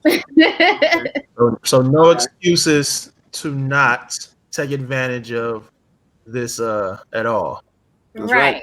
No excuses. Again, my company Amplify Charlotte, we do small business advice, and we do some certifications, like a done for you certification. Again, that's a little bit of a higher ticket item that I charge my clients for, because there's a level of trust that they extend for me to complete their applications on their own. But I'm telling you, it's worth it. If you want to book a consultation with me, it is a free consultation. And at that point in time, I will share with you what to expect when you work with me. But you can go on my website and book a consultation, or you can just hit me in the DMs and we can figure it out. But it's so worth it, y'all, because I have gotten my clients, again, just a small handful of clients, I have got them certified within 30 days because we were able to cross every T and dot every I on those applications. So yeah. Excellent. Outstanding. And you have another question on top of that. The question was, how do you find primes to become a sub? That's a great question. I had a feeling that question was going to come up. So the way that I find primes is I go to pre-bid meetings. Most of these larger contracts are going to have a pre-bid meeting. And because we are living in a digital age, most of these pre-bid meetings are going to be online. But this is a great way to meet people. You just network. You network with people, you meet them, and then you make friends, and you network with businesses that are larger than yours and businesses that are smaller than yours. And you just stay in touch with them and say, hey, look, I don't know if you have capacity to take on this project, but if you do, you should add me to your team. All right, I'm going to go into a little bit about, I know we're running up on time right now, but I want to talk a little bit about the pre-bid meeting. Okay. Which is good, because I know people have questions about that. So the pre-bid meeting is a meeting where everybody who is intending to respond to the RFP can come and ask questions. They can ask questions about the budget. They can ask questions about why does the city need this type of work. They can ask what vendors they've used in the past. And importantly, what's really important for me anyway, is you can ask about the NBE goal. What is your goal? What amount of money have you designated for minority-owned businesses on this project? So if it's not listed in the RFP, you can ask it at that meeting. The other thing I like about pre-bid meetings is that you have to write your name and your phone number and your email address down, and you get everybody's contact information in there. They send out the sign-in sheet. So yeah, and this is essentially what I did to win a contract that unfortunately got canceled due to COVID. I went to a pre-bid meeting because I saw that there was an RFP for a fun bike project. It was like take a bike ride with the mayor or whatever. And so I said, oh, that was like a fun project. I think I can add to that by, they needed some community outreach work done in order to get the word out about the bike project. And they wanted somebody to develop a list of stakeholders. I was like, oh, I can definitely do that. And so what I did was I went to the pre-bid meeting and I did a little bit of research on the outdoor projects that the city had done in the past and just kind of working in this field. And so I sat next to somebody who I thought was the owner of this company. I said, oh, you own such and such company? He said, yeah, I do. That's us. I said, well, you guys have done great work in the past. I just want to introduce myself. And so then after the meeting, I said, hey, are you planning on taking on primes? Do you want to partner with somebody to strengthen your application? And they said, of course. And so then I sent him my request for information document, which has all my basic business info, not the private stuff. He doesn't need my EIN. He doesn't need all that, but he does need like our vendor number. He needs to know our contact information, and then those 3 projects that we've worked with on the past, and those 3 references. And so, yeah, and so I was added to the project. We won the project, which meant that I was entitled to 5% of the project, which was great. But then it got pushed back due to COVID-19. So yeah, you go to the pre-bid meetings, you do research, go on LinkedIn and look at businesses that are similar to yours and start to make friends. Understood. You have another question? And I'll post that question so that you can see. And that's, do you have to be registered as a vendor to get your certification to become a sub with a Prime? Yes. You don't have to, but it is very beneficial. Very, very, very beneficial to go ahead and register your company as a vendor with the city of Charlotte. When you register as a vendor, you do have to submit your W-9. Is it a W-9? Yeah, W-9. You got to submit your W-9 documentation in order to accept payment. So in order to get moving quickly, you're like, look, I'm ready to go. I'm ready to go. So you're already a vendor. And then the other part of that question is, do you already have to be certified as an MWSBE? No, not necessarily. Not necessarily. You can be a sub on a project if one of your friends, let's say if one of your friends got a contract with the city and she subs out with you and you sign an agreement with your friend, your agreement is with your friend. Okay. But she is responsible for the work that is being delivered to the city. Right. Now, if you are a certified minority-owned firm, if you are a certified MWSBE, that changes things. Because when you agree to be on her project as a sub, that means that she is agreeing to give you 5% or whatever the goal is, whatever is billed. So you can bill that person up until the goal amount or whatever agreed upon amount that you have in your subcontract agreement. Anytime you enter into a contract with the city of Charlotte, it's going to be a legal contract. You should still do the same thing with subs. When you have a subcontract agreement, you are entering into agreement and saying, this is the work that I'm going to complete, and this is how much you're going to pay me, and these are the terms. So no, you don't have to be certified, but it is a super duper benefit. It is an incredible benefit for you to be certified. If you are a minority, you might as well. That's right. Get all the certification you can get. Yeah, I mean, again, you don't have to be. Your friend can give you work. Your friend can say, oh, contact tracing. I got the contact tracing project. Big, huge, 500K, huge. And so, of course, you're going to sub out some of that project because you might not be able to handle it all on your own. And that's up to you who you choose to sub it out with. They don't have to be certified MBEs, but it just makes it better if they are, because then the city can count towards the goals. It just helps. I like it. Putting yourself in position. Position. This has been outstanding. How you feeling about great information, and the fact that a lot of this is free of charge in order to get done is even better. Right. It like I said, it takes away the excuse of takes away excuses, things that we need to get done. Right. Free of charge. Well, I think there's some great questions being asked, and yeah, it's free, and it's not free in terms of like the time that you spent. Yes, you're going to spend your time, but the return on investment is there. Yeah. And usually, this is the story that I tell people about the ROI. So that first contract that I was telling y'all about back in 2018. So I was established in 2018, and then moving into 2019 is when I got that first contract from that firm in Boston. So that contract for the professional services that we were doing was $250K. Okay.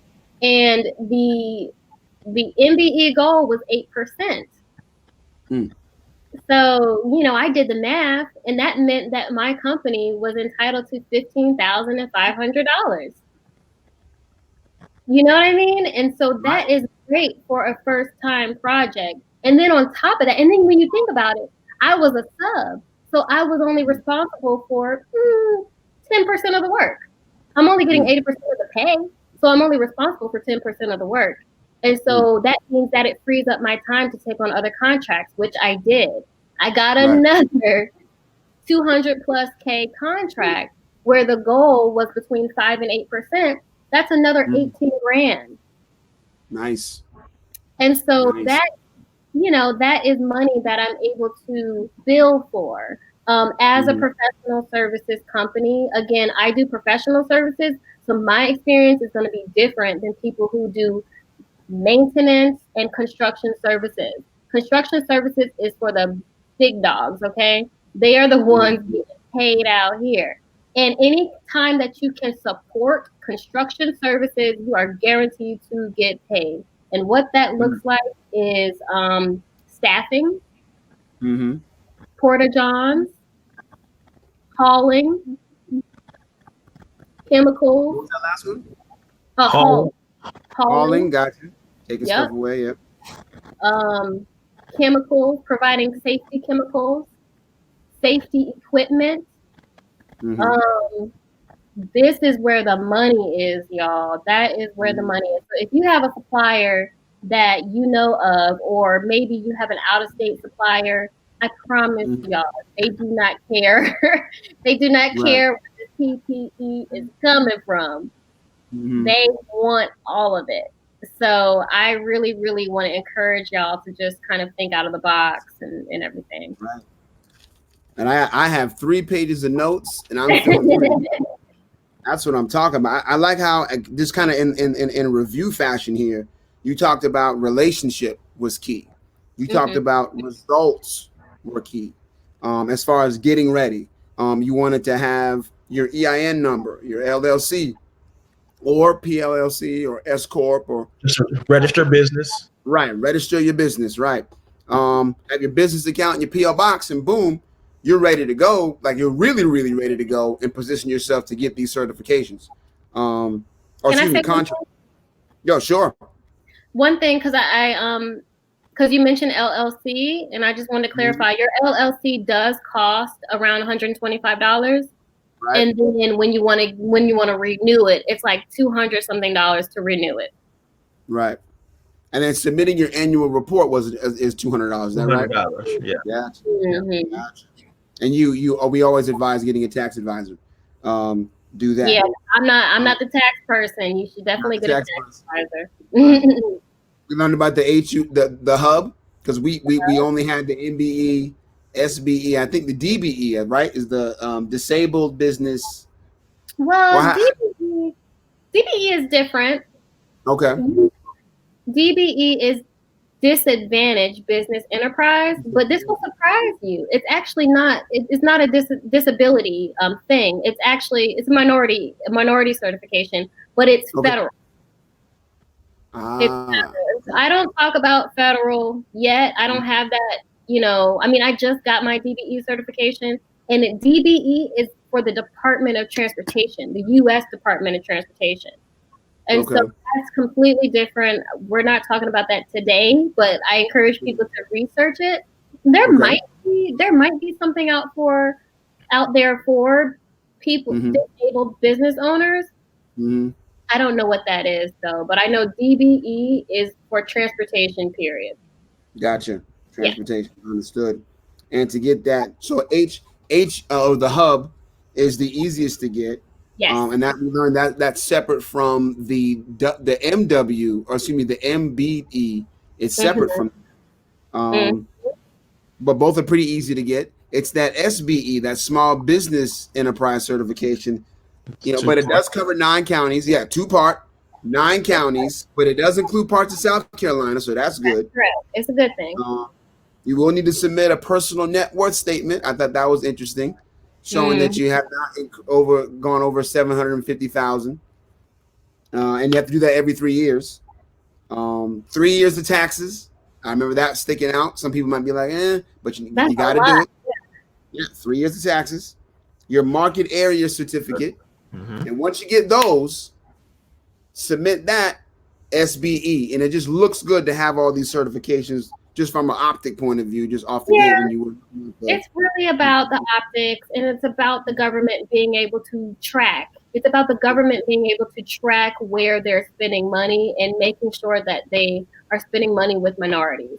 That's really all it's about. There's a big benefit for you too, but really it's about the government being able to track this stuff, and for us being more informed, that's always a good thing to be informed and to have this green light on your back. I'm going to start saying that. This green light. It's basically a green light that says, look, come work with us. Come work with us. We can help you meet your goals. But as those the pocketbooks get open for minority businesses, you want to be in that database to be able to receive that, have that opportunity. So absolutely. Right. And I showed you guys the database. I was going to say charlotte.gov. Mm-hmm. Oh, I'm sorry. charlottenc.gov. nc.gov. Where's that in my notes? Let me make sure I have that. You got it. charlottenc.gov. And was there a separate one for the county? There is. So the SDE and the hub, you're good to go with the city and county. Okay. However, if you want to do business, with Mecklenburg County, you're going to have to become a vendor. Gotcha. So you don't need to worry about getting certified with the county, but you do need to send in your W-9 and make sure that you're telling them like, hey, I'm ready to get paid. And that is going to be mecknc.gov. mecknc.gov. mecknc.gov. Gotcha.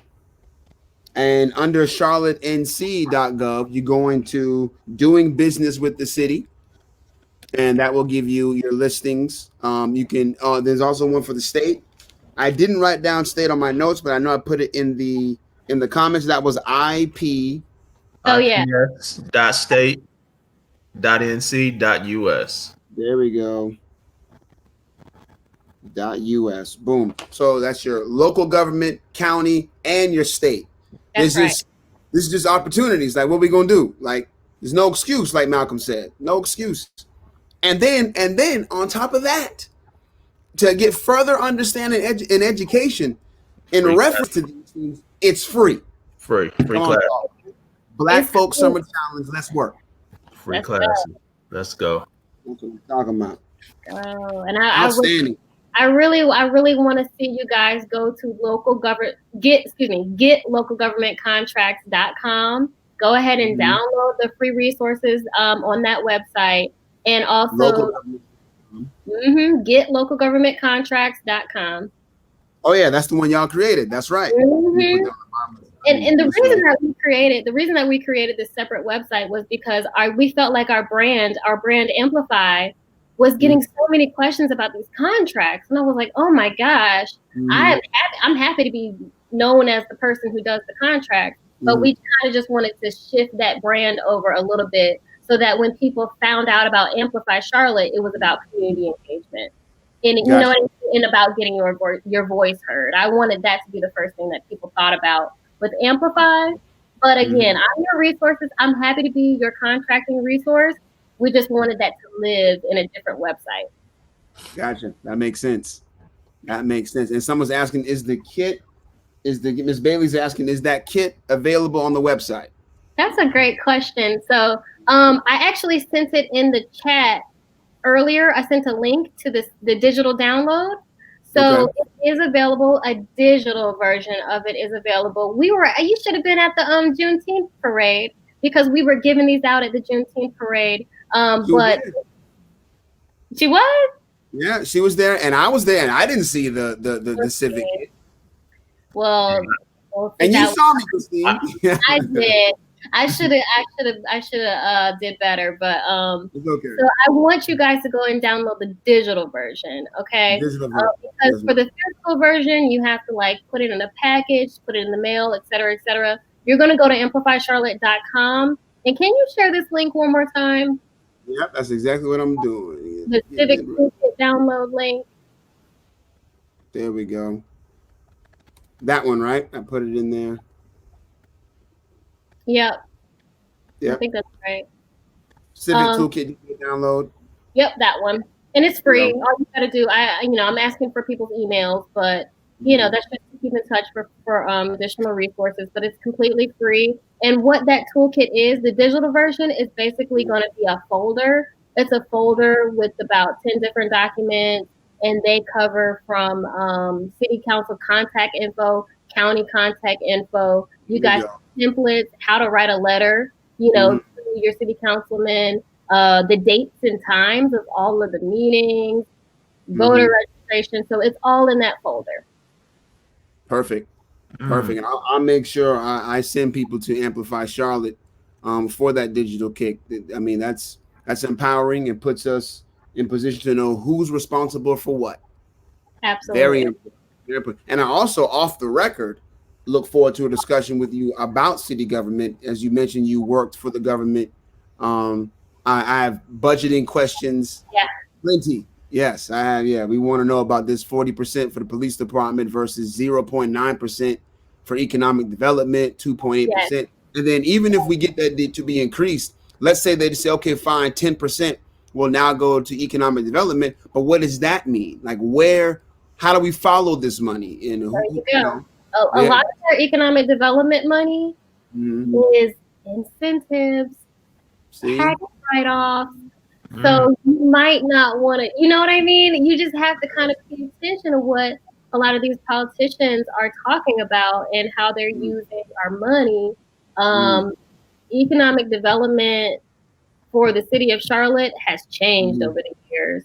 It used to be, and I don't want to get on no soapbox. That's why Jerome asked me, when am I going to run?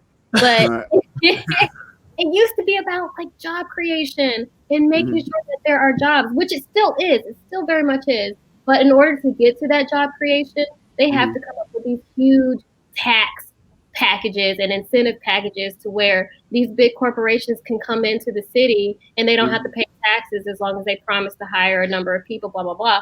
And so it's not all it's worked up to be. Wow. I can't wait to get into that conversation. That's going to be good.